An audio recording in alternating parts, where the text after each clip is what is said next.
I think we have a few seconds here. We're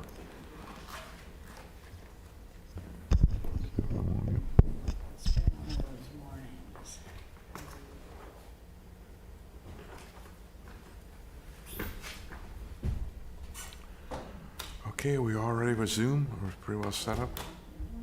Okay, no problem.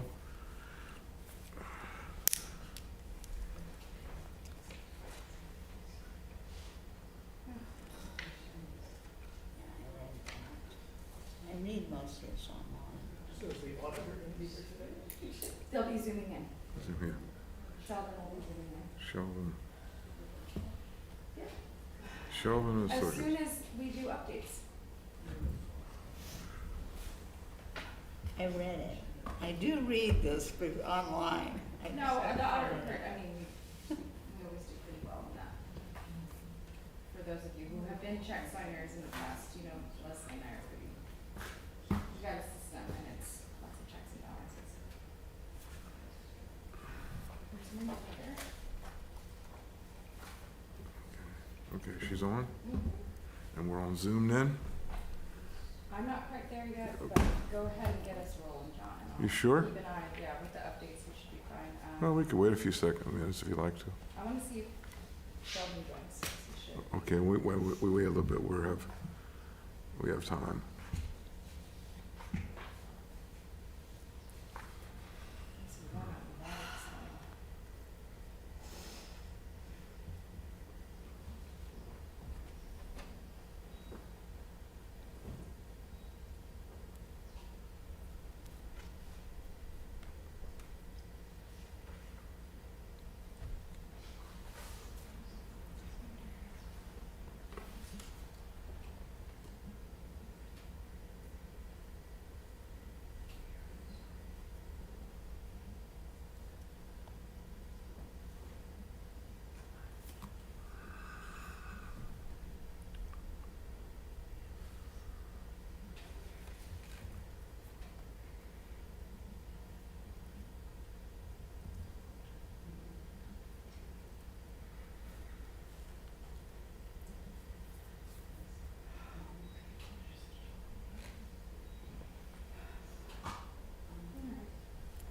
Okay.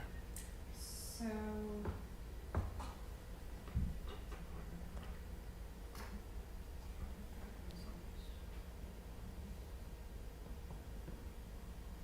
Go ahead and get us rolling. Okay. I don't see Sheldon right now. We can hold that item until. Okay. Mm-hmm. All right. Skip over that and go straight to the minutes in the next 2 minutes. All right. Yeah, Sounds good. all right. Okay. Let's call the meeting to order. Could we have roll call, please?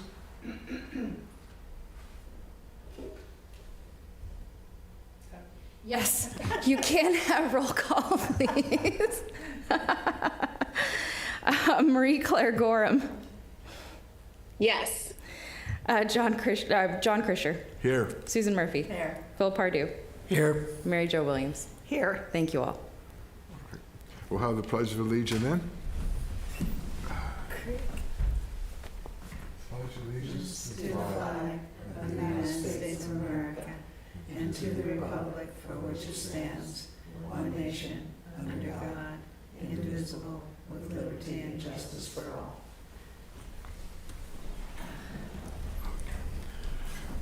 Do we have any public appearances or anybody on Zoom?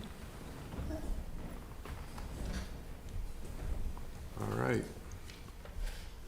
We'll move on to the announcements from the trustees. Anybody have anything they'd like to say? No, we've got a library fundraiser coming up on the, sorry. I can't get it on. Are we on now? If it looks bright red, then you're on. It's hard to see. Yeah, is it on? Yes. Yeah. We have Friends of the Library have a fundraiser on the weekend of the first of the month coming up, and I made $302 at the market last week. Not bad. That's great. That's it. Fantastic. Thank you. Anybody else have anything else? Okay. All right. have the announcements from the library director, actually. I just wanted to let everybody know that we're getting rolling with hiring for, to get us open for Saturday hours. So the process is starting slowly. We'll get there, but we're moving in that direction, so. Okay, thank you, because that's been, I'm getting asked a lot of questions about that. Since everybody says we've been approved, how's come we're not open Saturdays? So, thank you very, very much. All right, I think right now, is he online yet or not? We can skip down. I don't see Sheldon, so we can, Okay. for orders of business, move to the approval of the minutes. Oh, wait, There there's he is. Sheldon. There he is, right there. Okay. Sheldon, if you want to, Sheldon Chavon has been our auditor for the last 5 or 6 years, I think. So welcome, Sheldon, and I'll let you give the audit report for fiscal year 22-23. So not this last one. Thank you. Good morning. Yeah, so the Zoom's a little different. I feel like I'm on instead of being a part of the panel, I'm in the external link that the public would use. So I have no control over video or audio or any of that. So just a heads up on that. Here we go. That's okay. We all have the report in front of us and have reviewed it. So take it away. All right, I just got promoted. I like that. Yay. All right, here we go. So I'm going to share my screen. I should be able to do that, I think. And then we can walk through the financials. Yes, I can. Excellent.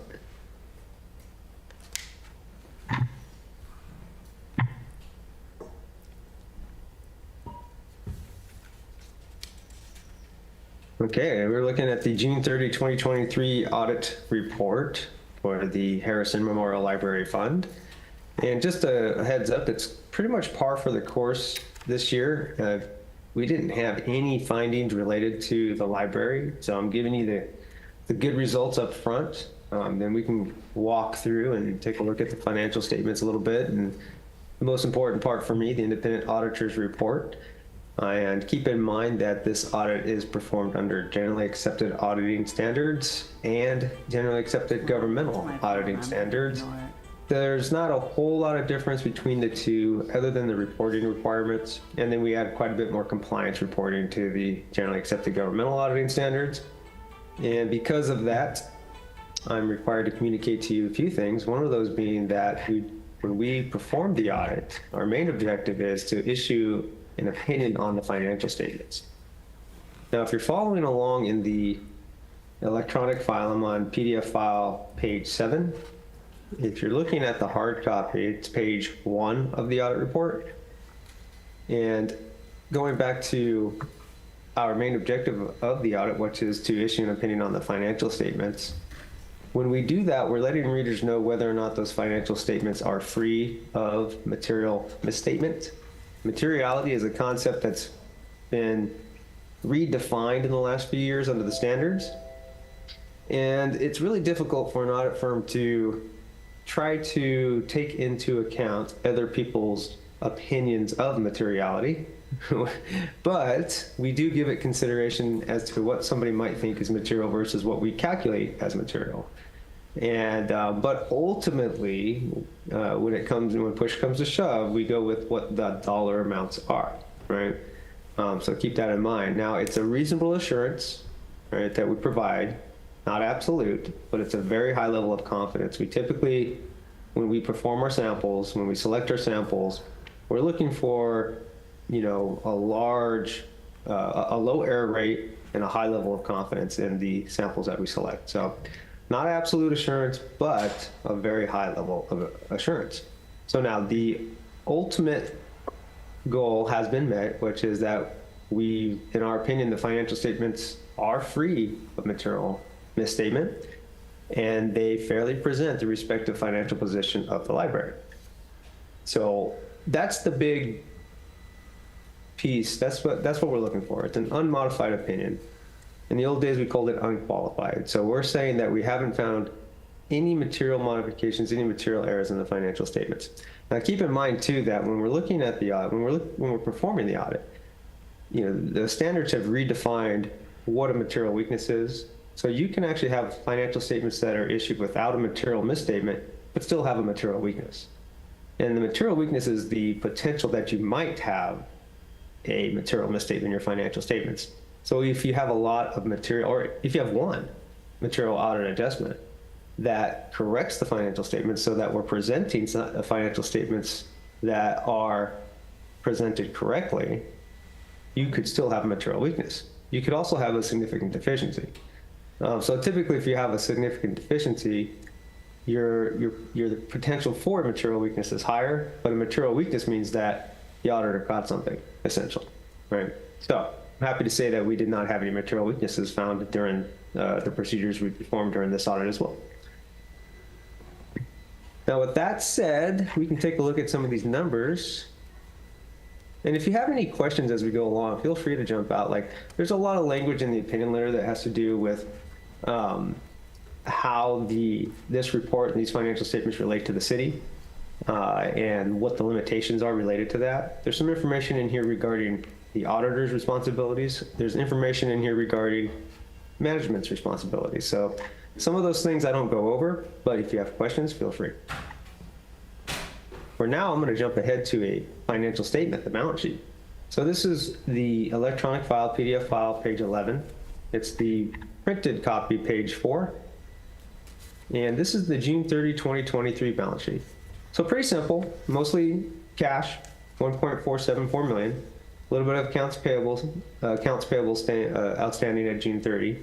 And keep in mind, one of the areas that we focus on, it is the accounts payable and related expenditures, essentially cut off. What transactions were recorded at June 30, 2023, what were not, which ones were not, what should have been recorded. That's the questions we're asking. That's what we're looking for. So we do quite a bit of subsequent event testing. So we're looking at disbursements prior to June 30, 2023 and after to make sure that the accounts payable balances are correctly stated. So pretty healthy still. So that cash balance there has been maintained for quite a bit. I'm going to fast forward to the income statement. So income statement's on PDF file page 12, report page 5. And this is your statement of revenues, expenditures, and changes in fund balance, otherwise known as the income statement. And the revenues have been pretty steady for the last few years, and even through COVID, I believe. Maybe slightly up this year, correct me if I'm wrong. Anybody see something I didn't? But overall, even though you did have a net loss, still looking at a nice solid fund balance, 1.45 million. So one of the things that we're looking at in the audit too is whether there's a lack of a going concern. Kind of difficult in this situation if you think about, what the library fund is and how it relates to the city. So when we look at lack of going concern in this situation, we're really looking at it in relationship to the city. You guys probably don't like hearing that, but we have to do it that way based on standards. But overall, you're still looking terrific in terms of having $1.45 million.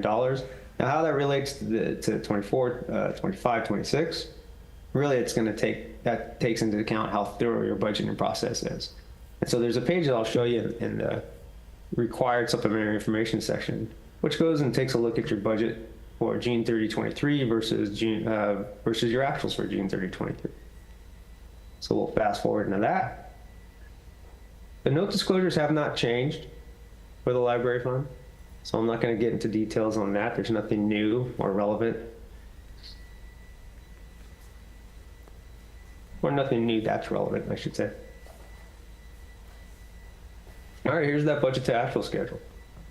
So what we're looking for here is, how prudent is the budget and does it make sense? We don't actually test these budget numbers per se. When I say test, what I mean is we don't issue an opinion on those. And so in not issuing an opinion on those, we don't spend a lot of time in whether or not the budget numbers were calculated correctly or should have been calculated differently or what that budget process might have been. But what we do is we tie that back to the minutes to make sure that they were approved. And then we also look for if the overages are excessive. Revenue-wise, we're not overly concerned unless we see something that's going to be a trend. While the revenues were expected to be higher and came in lower, that does happen. But in terms of your expenditures budget, that's where we really want to focus our time as an audit firm. We want to make sure that that's not materially over budget in your expenditures, right? If it is materially over budget, then we have disclosure requirements and whatnot that we have to do. So in this case, it's slightly over budget, so we weren't concerned and we were not required to disclose those. However, to be honest, the best place to see that is right here in the schedule. It doesn't make sense to add a disclosure to something that gets buried in the notes and no one ever knows where to find it when you can see it right here. So there you go. So that's pretty much it. The government auditors, the generally accepted governmental auditing standards independent auditors report does touch on how we do not issue an opinion on the internal controls of the library fund. In today's world, standards have changed so that we can now do an integrated audit. It's additional scope, but in that integrated audit, we would issue an opinion on your internal controls. It's a lot more work. It's basically twice the audit. But that option is out there now, whereas it wasn't available prior to the standards change. So that's what this report really is about, is that we don't issue an opinion on your internal controls, and so it discusses that, and then it goes into reports on compliance. So had the library fund had any findings in relations to material weaknesses or significant deficiencies, this is where you would have found it. And this opinion letter essentially says we did not have any findings. There you go. Any questions, comments, concerns? Any of the board members have any questions about the audit and his explanation? No. Do we need to approve it? Thank you very much. Thank you, Sheldon, for your report, and I'm glad we didn't have any findings or any funny business. I can't imagine we would. Nothing's changed year over year, and you can see the people sitting next to me are regular check signers, checking over every single thing that we spend every single penny on. So we're pretty good about that, and with our budgeting as well. So I guess we'll see you next year. See you next year. Have a good day, guys. Thank you for your Yeah. time. Thank you, Sheldon. You're welcome. Bye-bye. Okay. We don't have to approve the audit, do we? Okay. All right. Let's move on to the approval of the minutes for June 26th meeting. Do I have any questions? Anything need to be changed on our minutes? No, I move we approve the minutes. Okay. Do I have a second on that? I second. All right. Could I have a roll call, please?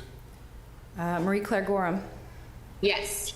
John Krischer, Yes. Susan Murphy, Yes. Bill Pardue, Yes. Mary Jo Williams. Yes. All right. It is unanimous. Thank you.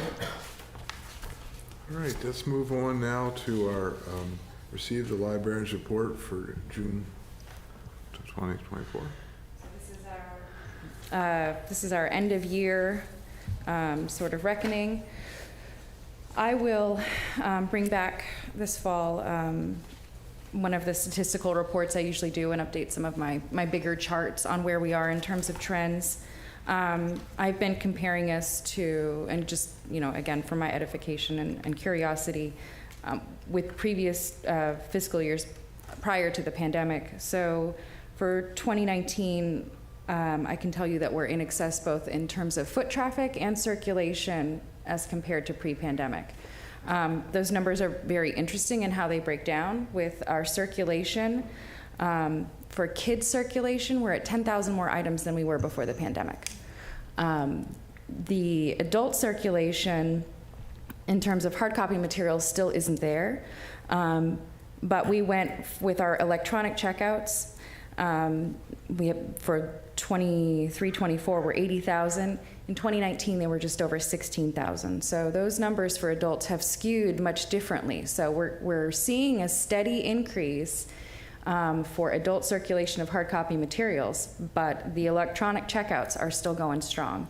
So we have exceeded our pre-pandemic numbers. Our total circulation overall for the year definitely beats out 2019. And then for our foot traffic, I think it's, and this has come up as a question before of the Board of Trustees with regards to accuracy for our door counts. We did have door counters pre-pandemic that were faulty and sometimes would go out for a couple weeks and we'd have to have them fixed.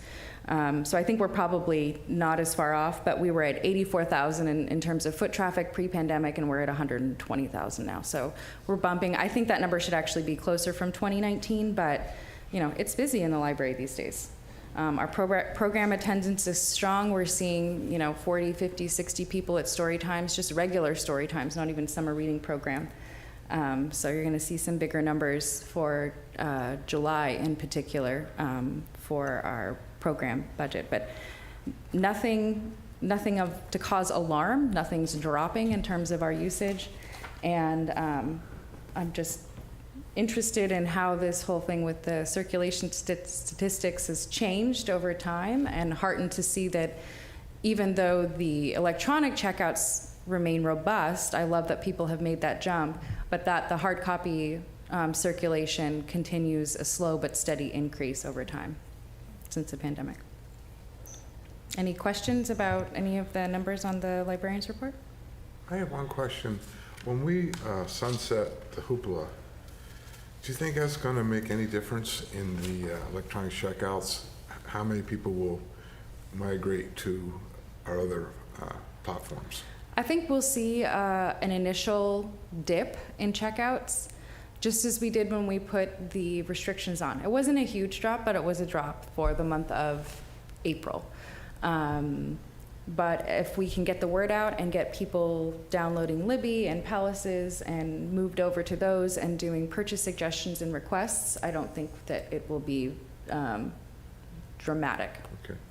It'll probably take 2 or 3 months for it to... Yeah, it'll recalibrate itself. Balance out, yeah. Right. Have you had a lot of comments about the hoopla thing? Not so far. People, when we explain to them what's going on, and we'll get into that in a little later in the agenda, but have been generally understanding of that. And so I'm not too concerned. And with Hoopla, you know, we saw an initial dip in usage for that as some things weren't accessible anymore, but then it kind of started to tick right back up again. So I think we'll see the same thing for October, November, and into December, and then into the new year. I think we'll start to see things bump back up again. Okay. One comment followed by a question. I think when we talk about circulation in the library, we need to take it with a little bit of a grain of salt, because there is a bathroom there. There's 2. The tourists go in and I hear, prefer that one than the public one down the way. So I'm less interested in that number, because it just shows there's many things on why that number goes up. But my question is that how big of a problem is that for our patrons? Being able to have the bathroom available to be able to use, to how often does it break because of overuse, things like that. And if it's a problem, what are the options to be able to do? And that may not be appropriate to, other than an initial discussion today, but we have patrons that are going to need to use the bathroom while they're there. We'd like to have a good working, clean one ready for them. Okay. Right. So that's a good point. So we do see high foot traffic in the summertime, in particular from tourists using the restrooms. And I will say usually when they're there, they're not just using the restroom, they're taking in the artwork. Sometimes if there's a program going on, they'll jump into that, which is good. That's I think, important experience. We love those things when we travel. That aside, we do from time to time have plumbing issues. It's not, it hasn't risen to the level where we've needed to shut down bathroom foot traffic to people that aren't library patrons, for instance. We've actually had more trouble at the park branch with wipes and diapers and that type of thing. So we had to have a whole bunch of plumbing work done over there for that reason. So there's a different problem, but our plumbing issues have been at the park branch this year rather than the Harrison Library. We do, especially with larger groups, try to direct them over to First Murphy Park. And then I don't know if any of you were at the Bach Festival program. The library was packed. I mean, we must have had over 100 people there. It was really busy. And then on top of that, we did have people coming in trying to use the bathroom despite that. So I'm going to work with staff when we have programs in particular to put out some A-frame signage in front of the library, redirecting people in a very big way to go use First Murphy Park and see. I haven't had any comments or complaints, and I haven't had any reports from the staff on, hey, I live here. I came to check out my book and needed to use the bathroom, and I couldn't because a bunch of visitors were. That has never been a complaint I've ever heard in all the years that I've worked at the library, but definitely something that is on my radar and is on the staff's radar because it does get really busy in there for that. And so in particular for programs, I want to start redirecting people towards First Murphy Park. And Public Works is incredibly responsive when we do have plumbing issues or there is some sort of cleaning thing that needs to happen. So we're usually able to reopen bathrooms within a few hours. Great, thanks. I will ask Cleve if there's any real problems with the bathrooms. He's a maintenance director, right? Is it because? Right, everything goes through him, It but goes I through- can tell you, I submit those tickets, and we generally, I think this has been I don't want to jinx us, but the fewest tickets we've submitted over the years, so we're doing pretty well this summertime, so. I like your idea about when it's, because I was to that Bach and it was packed. The whole library was very, very full of people. All right, any other questions we'd like to ask, Ashley? Okay. All right, let's receive our monthly report from the Master Plan Ad hoc Committee. And I think right now we're sort of at a standstill, but we'll have Ashley speak on that. Yeah, so I'm just kind of updating our timeline in the staff report as we go along. The last big thing that happened was that the City Council reviewed the request for proposals at their July 7th Monday special meeting. The council provided staff with direction to add language to the RFP. In addition to directing staff to work with the city attorney to draft an agreement between the city and the Carmel Public Library Foundation regarding the funding of the project, which is something that had been on our radar to do, so that wasn't necessarily a surprise. And then the council requested that this agreement return to them for review at the August City Council meeting. Oh, in addition to that, they want to see a proposal for a makeup of a review committee so that they can take a look at that and provide direction there as well. The draft agreement has been sent over to the Carmel Public Library Foundation. The request for proposals has been updated. And so we're just kind of, as John says, we're in a holding pattern at this point in time. The agenda packet for the City Council will go out July 31st, so is it next Wednesday or the next Wednesday? This month is zooming along. So if we can get everything done before that, and the city clerk is aware that we're in a time crunch and we're trying to get this situated for August. And so to watch out for that, and I'm doing as much work as I can do with regards to staff report before that time. And we'll see how it goes. I may reach out to all of you to schedule a special meeting if possible, either at the end of this week or next week, depending on where we land. So we can try to meet those deadlines. Would have to be at least no later than Tuesday, right? No later than Tuesday. Tuesday, 9 o'clock, Tuesday morning, right? About the latest we could. So I'll send out an email, and everybody let me know your availability. I know that we've got school starting, we've got vacation things going on, so I will this afternoon send something out to everybody. And what would be the subject of the special meeting? The subject of the special meeting would be final review of the updates to the RFP, the agreement itself, and the makeup of the review committee to send over to the City Council for their final review and direction. And so is this a all or nothing, all three things need to be ready, or if you have one or two, we can still No, have a it's just special nice, meeting? we can still have a special Okay. meeting. We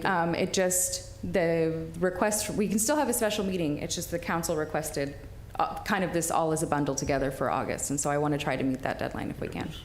It makes sense to me to do them all together, but as you say, we don't have to. We could review one of these items at a special meeting and. Right. Yeah, we could go to council and say, we approve this part. Right, we're working on this We part. haven't discussed this other Right. part. This, Right. basically a 2 or 3 part question here the council wants. Okay. I think there's a lot of issues with the police station and things like that. The city wants to do everything. Yeah, we're just doing everything very thoughtfully and, you know, yeah. Right. Can you explain a little more about the review committee? That, tell me to you want. Yes, so specifically, this was something, again, that's been on my radar and the Carmel Public Library Foundation's radar. One of the requests from Councilmember Barron was that there be an architect or two as part of the review committee, and that the city council wants to approve who's on the review committee. That's where it landed. And again, that stems from, as John mentions, you know, some learning things that happened with the police department project as it has gone on. Yeah. The council members I've spoken to, they're all for the project, but just want it done without the least amount of problems. Right, so we don't have to go backwards, you know, like some other projects have done, so that we're checking all the boxes as we go along. So if you could let us know your availability, if we can get something back, I'd like to get it going on August if we can, the August meeting, but we'll see what happens. But if you can get together maybe Monday or Tuesday, but you're going to have the paperwork so you can have time to read it. It's going to be a lot of for us to go over. We have a lot of responsibilities on this, so we have to really look into it. It's quite a thing. Yep. Is there any other questions from anybody else on this? No, any public comment? Does the foundation have something they want to say? Yes. Marcy and Alex?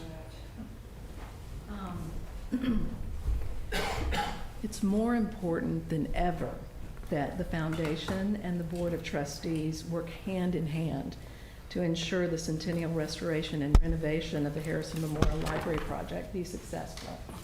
I hope we'll all agree with that. For that reason, I think it's appropriate for Alex and me to give the Library Board of Trustees an update on how the Carmel Public Library Foundation and our Board of Directors are thinking about this important project, as well as the actions that we have taken to date.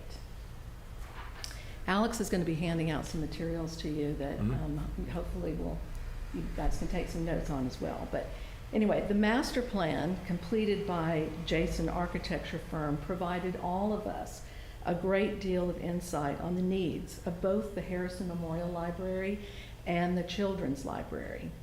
But given the age of the Harrison Memorial Library approaching its 100-year anniversary, the magnitude of the issues inside the walls, the need for accessibility for our patrons, and the historical significance of the building, we felt that it was the clear priority. We also understood that the cost of restoring and renovating the building far exceeded the city's affordability to cover those costs. And so we agreed as a board to step up and to raise funds in the amount of $15 to $20 million. One of the first steps we took after bringing on a seasoned fundraising expert with local experience was to put together an architectural selection committee. And the committee was carefully assembled to achieve 5 important objectives. Number 1, we wanted community influencers that love the library.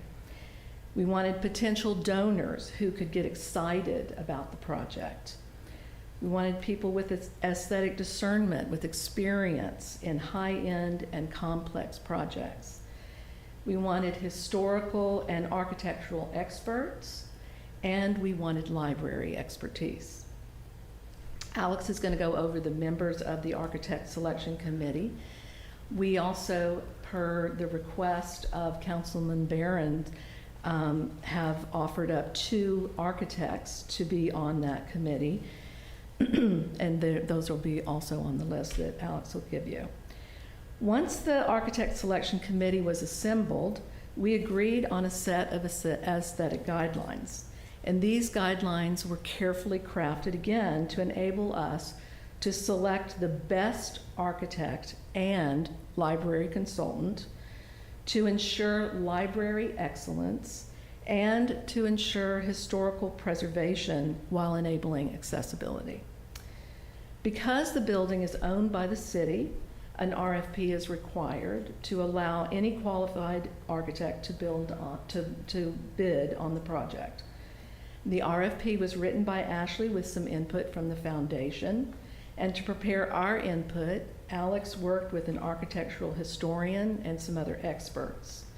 In the last meeting of the Board of Trustees, you recommended some changes to that RFP, which we supported.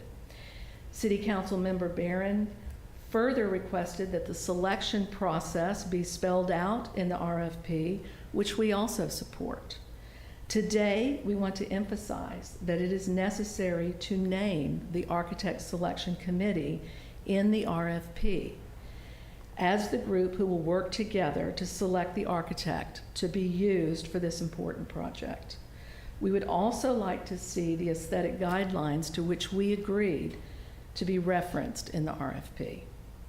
As an update on the fundraising effort, to date, we have secured a significant donation that will enable us to move forward with bringing on an architect. It's 20 to 25% of the project. We were very fortunate to have a donor with vision that did not require drawings. The donor does want us to obtain matching funds by June 30th of next year. To do that, we feel it's important that we release the RFP and move forward with selecting an architect. With the right drawings, we will be able to inspire other donors. Time is of the essence to meet the matching requirement. Alex will now go over more detail on the members of the Architect Selection Committee and the aesthetic guidelines. And I just want to say I appreciate you guys willing to, put some time aside to review the updated RFP and the agreement. We're working with our lawyer as well as the city lawyer to get that done. We just really would like to get this into the August schedule and make sure it happens. So again, thank you for your time. Thank you.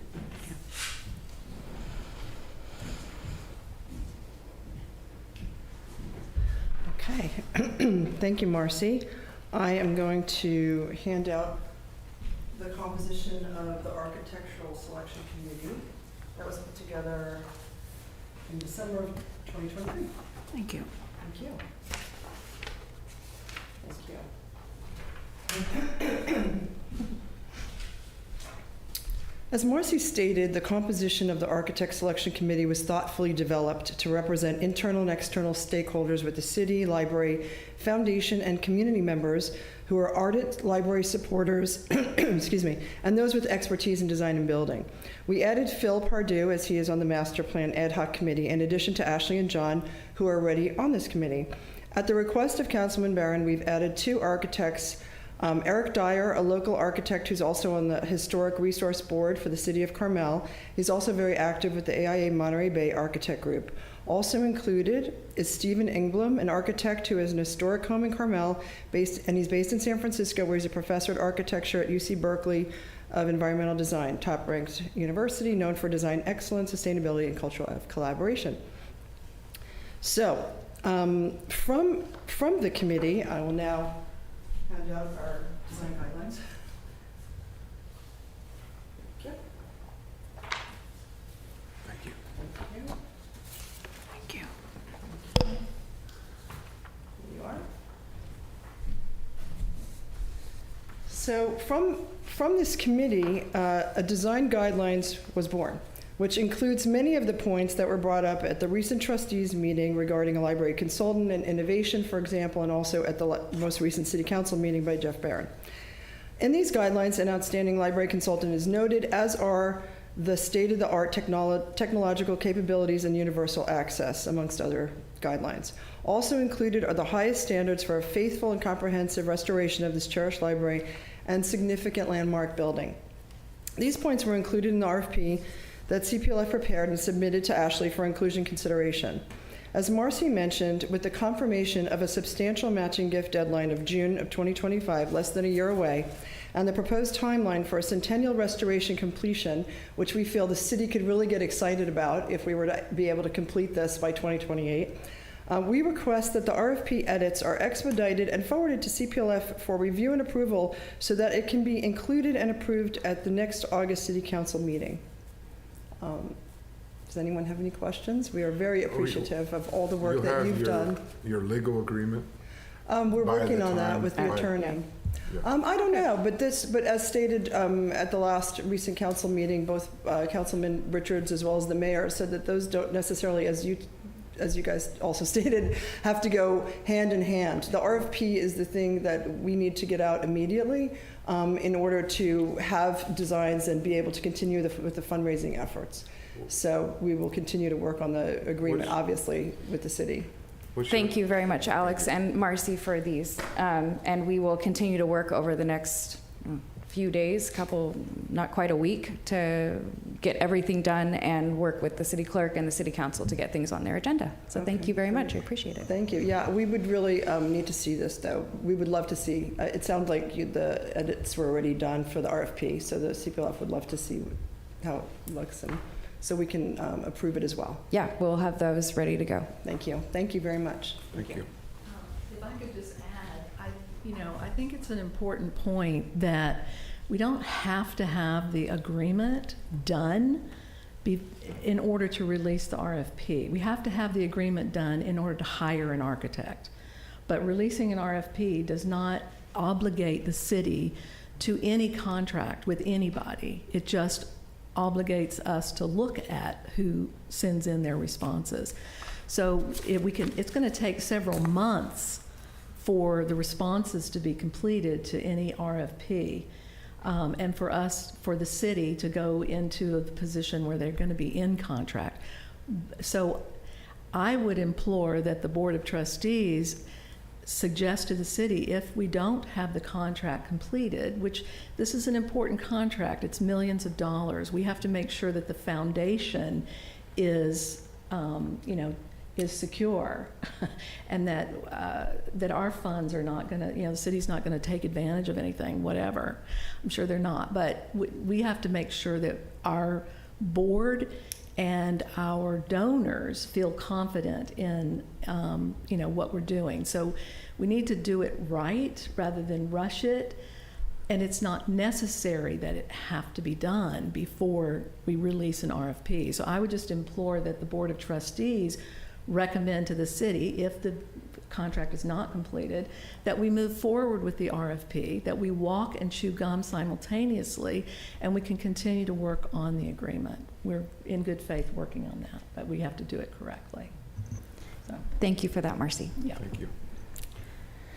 Any comments from the board? I'm just looking forward to having something to review. Yeah. And I do think that we should, as we get things, we need to go ahead and you'll have the meeting and then comment, approve, whatever we need to do, so that if the council's ready to go, we're not holding the council up. Right. Yes. Would you like to? Well, I'll go back this afternoon, like I say, and I'll work on reaching out to all of you and timing for a special meeting, and we'll keep things rolling along for getting a recommendation to City Council. Okay. Thank you very much. Thank you. Ashley, will we get a copy of it as well? A copy? Yes. Mm-hmm. All right. Thank you. Let's move on now to receive the report from the Carmel Public Library Foundation on recent activities. Alex? And there's more. Yes.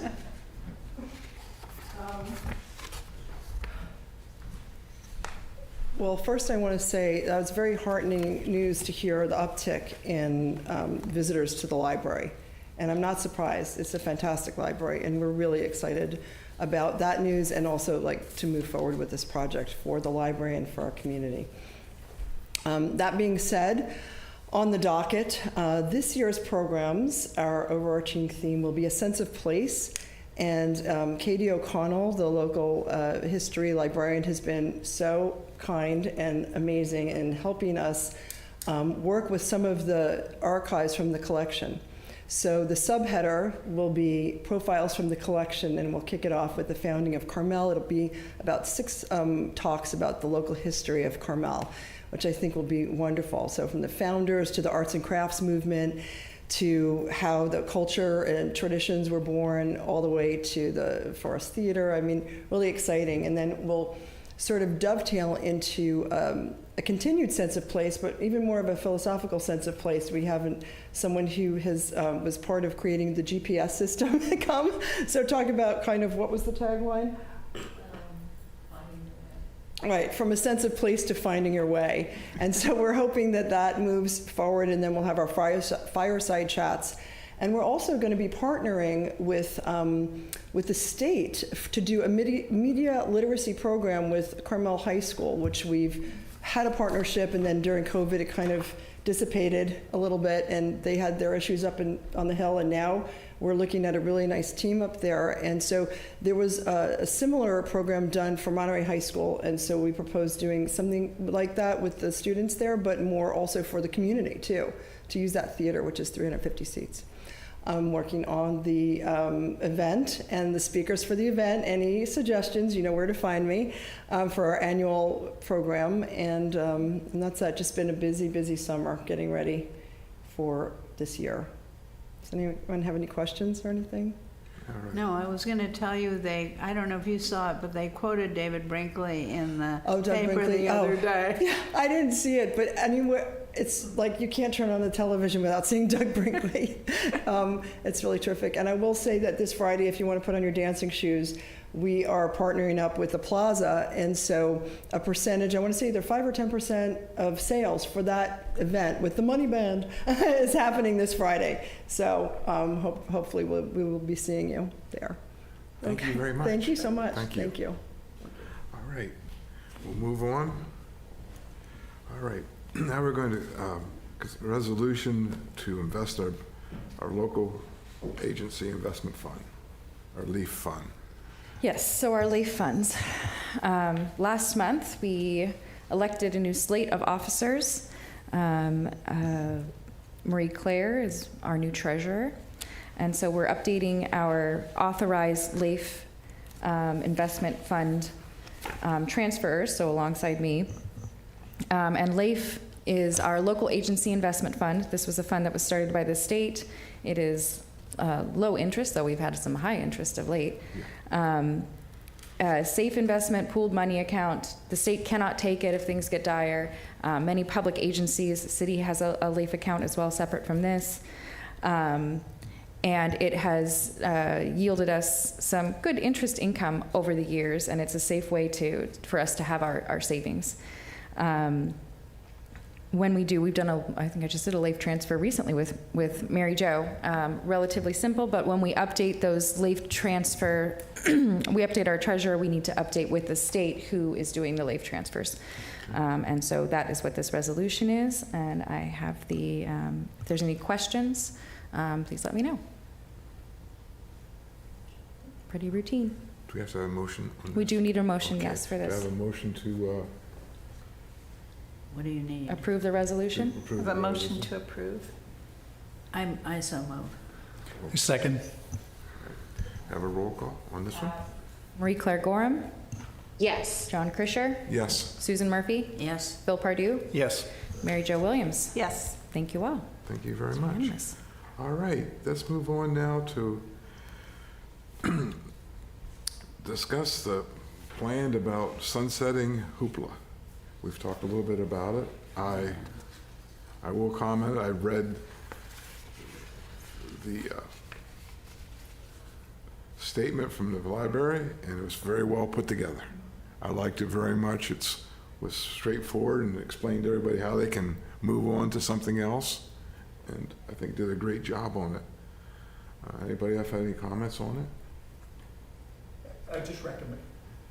I just, the one thing I would just recommend is when they say, why is Carmel Public Library discontinuing the hoopla, that while everything's certainly in that paragraph, it's kind of in depth, rather than being, and it's without necessarily taking anything out, but just saying that the hoopla is the duplicative and the most expensive option of delivering ebooks to our customers or to our patrons, and then go more into it. So if all they do is read the first sentence, they understand that it's duplicative and it's the most expensive, and we have other resources available to provide the content.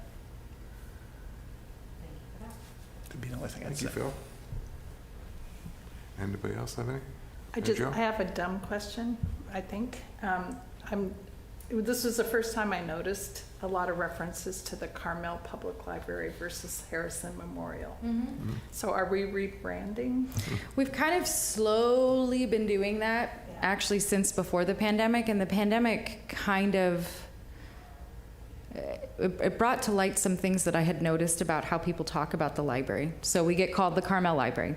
We have people talk about the Harrison. We have people talk about the Kids Library, and we have, of course, the local history department. So we really have, I think we've talked about this, 3 locations: the Harrison, local history, and kids. And then I won't even get into all the different ways that we refer to ourselves internally as staff, depending on how long you've worked here. I mean, if you've been here for a really long time, you'll call the Park Branch the Annex. So Carmel Public Library, and then we have the Carmel Public Library Foundation. So what does that have to do with the Park Branch and the Harrison Library? So based on that, we've kind of been using Carmel Public Library as an umbrella term over the physical locations, because we have those 2 distinct locations. So like things that we saw happen during the pandemic were, especially when we moved curbside pickup over to the Park Branch, so many adults were like, I had no idea this was here. Like I don't have grandkids, my kids are all grown up. I had no idea there was a whole nother building with all these other services. So Carmel Public Library, I envision it as an umbrella over, these 2 buildings and who we are and what we do. So that's the reason for using that language, and we've slowly been drifting into using that more and more over the years. When I see the logo on your documents too, so it's That was- not a problem, but it was just a question, because Yeah. I think about it as Harrison Memorial Library being the umbrella name, but. And a Okay. lot of people outside of the town don't realize that we are they always think of us as the Carmel Library. It's the Carmel Library. They don't put the public Not- in there. Not the Harrison Right. Memorial. And which Harrison makes Library, sense. we thought about, we tried for a little while to hit that really hard. It's the Harrison Memorial Library, and how to talk about the Park Branch as part of that. And it just library because of how people were using that as well. Carmel Library. So. Yeah, you can. Mm-hmm. Sure. And this is, I just want to, if it's about the branding, not so much hoopla, we'll get off topic and be a little in the. It's just very weeds of brief, Brown Act. because I think since you mentioned the logos, just really briefly, since I came on board about 7 years ago, it was moving to Carmel Public Library. A lot of that was because, for grant writing and things of that nature, we needed an umbrella term, as Ashley said. We needed one name. We couldn't say, oh, this is for the Park Branch, this is for the Harrison Memorial Library, when it was for the whole library.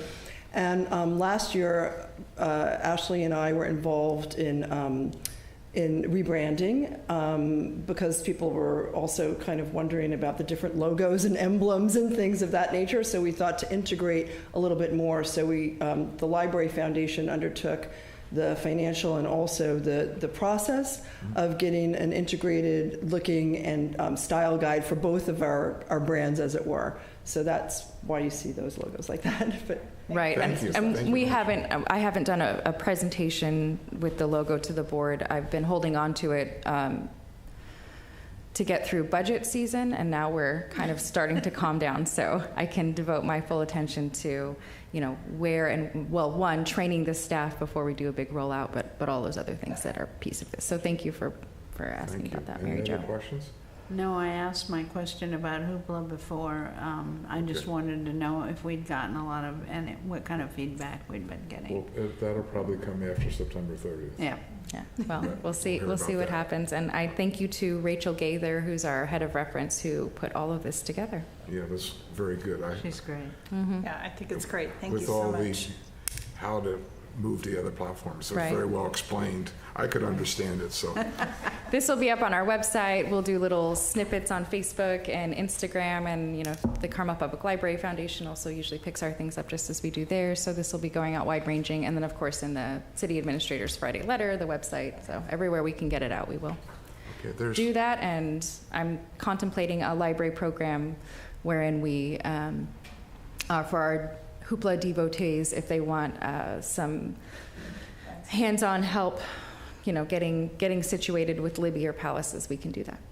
Not that we can't, if you just wander in, but just everybody all together all at once, if there's interest. all right. Any other comment? Do we have to have a motion on this or not? We don't need a motion Okay, I on didn't this, think so. just feedback. Discuss. Yep, All right, lots of receiving and discussing these days. all right.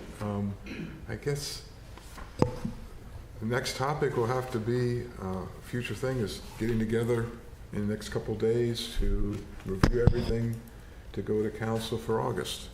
So we'll Ashley will get around to get a date that suits everybody.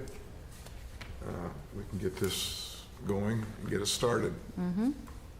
And it depends, we'll go to council, and if they're willing to go with not everything signed, that's council will make that decision. We'll approve, we'll go with what we know, and once everybody looks it over and is able to figure out they're happy with it, we'll go along and go to council. Just to make Ashley's job a little bit easier, there's nothing I can't move between now and the end of day Tuesday. Thank you, Phil. Okay, I'm the same way, I'm free. And then for moving ahead to more regular types of business for August, is there anything anybody wants to see for August? We'll have the June and July financials, and we'll have Marie Claire ready to go as treasurer and do our end-of-year report. But is there anything beyond that? The ad hoc committee is doing their work, and we have plans to present in September as requested by the board. So I don't have anything major besides No, financials there's nothing. for August. August, no, September's the next thing, the committee meeting from the, where to move the library to. If anybody thinks of anything, please email me if anything comes up. All right, well, I guess that's it, we can adjourn. Thank you very much. Thank you all. Thank you, Marie Claire, and tell Anders and Daphne I said hi. Thank you so much. They will absolutely reciprocate. I can do any day but Tuesday. Any day but Tuesday, so Monday morning will be awesome. Yeah. All right, that sounds good. Monday.